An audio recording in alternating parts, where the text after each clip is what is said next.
Martin Luther king junior के 1963 के प्रसिद्ध भाषण के निम्नलिखित अंश को पढ़ें।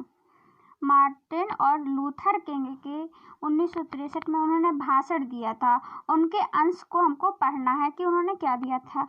वे किसी सामाजिक विभाजन की बात कर रहे थे। उनकी उम्मीदें और आशंकाएं क्या थीं? क्या आप उनके बयान और मैक्सिको ओलंपिक कि इस घटना में कोई संबंध देखते हैं जिसका जिक्र इस अध्याय में था?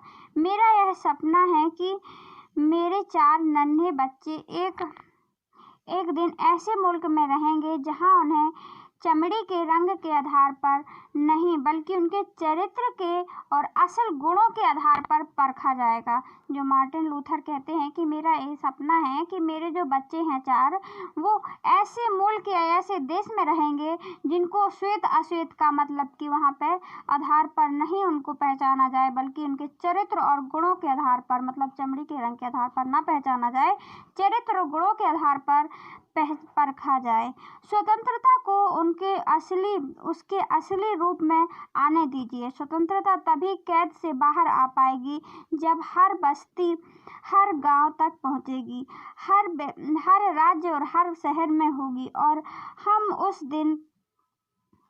उस दिन ला पाएंगे जब ईश्वर की सारी संतानें अश्वेत, स्त्री, पुरुष, गोरे लोग, यहूदी तथा गैर यहूदी, प्रोटेस्टेंट और कैथोलिक हाथ में हाथ डालेंगी और इस पुरानी नीग्रो प्रार्थना को गाएंगी, मिली आज़ादी प्रभु बलिहारी, मिली आज़ादी। मेरा एक सपना है कि मैं एक दिन यह देश उठ खड़ा होगा और मेरा एक सपना है कि यह देश उठ करके खड़ा होगा और अपने वास्तविक स्वभाव के अनुरूप कहेगा, हम इस स्पष्ट मूल्य को सत्य मानते हैं कि सभी लोग समान हैं। लिखा क्या और उन्होंने क्या कहा है कि हमें आज़ादी, तो वास्तविक रूप से मेरा यही सपना है कि हमें आज़ादी है, जो अब आज़ादी तो मिल गई है, पर हम अपन अक्सर देखते हैं कि श्वेत अश्वेत जातीय आधार पर पहचाना जाता है हमको कि उस जाति के है, उस जाति के, या फिर कैथोलिक हैं या प्रोटेस्टेंट हैं, तो ये आज़ादी इसको हम नहीं कहेंगे ना। आज़ादी तो तभी जब सब लोग गाएंगे।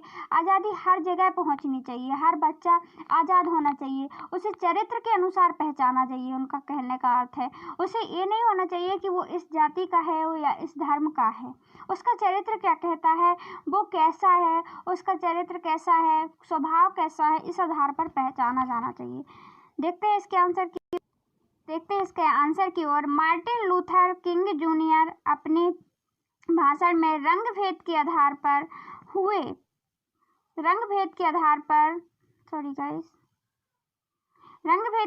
पर हुए सामाजिक विभाजन की बात कर रहे हैं। उनकी उम्मीद थी, मार्टिन लूथर की क्या उम्मीद थी गाइस, कि हमें ऐसे देश का समाज निर्माण किया जाए जिसमें मनुष्य को उनके रंग के आधार पर नहीं पहचाना जाए बल्कि उनके गुणों के आधार पर परखा जाए। उनके गुण अच्छे हैं तो वो अच्छा है, अब ये नहीं कि वो काला है और उसके क्या है, तो काला है तो उसके गुण भी खराब होंगे, तो जरूरी नहीं होता ना। उसके काले गोरे से फर्क क्या पड़ता है श्वेत अश्वेत से, तो उनको काले गोरों से ना परखा जाएगा। इसमें लिखा है उनकी उम्मीद थी कि हमारे जो समाज का निर्माण हो तो वो कैसा हो, वो उस चरित्र के आधार पर हो, वो उसकी सोच कैसी है, वो अच्छा है तब माना जाएगा ना। उनका कहना था कि हम असली स्वतंत्रता तभी प्राप्त कर पाएंगे जब जाति, धर्म या रंग या नस्ल बंधनों से मुक्त हो जाएंगे।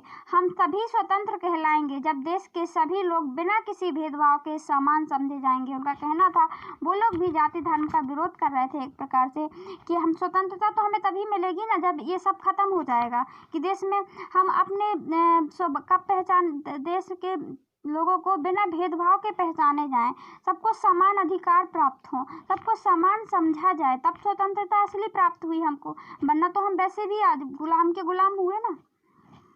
देखिए उनका बयान था मैक्सिको ओलंपिक की घटना से संबंधित है। इस घटना के द्वारा भी रंग भेद का विरुद्ध में आवाज उठाई गई।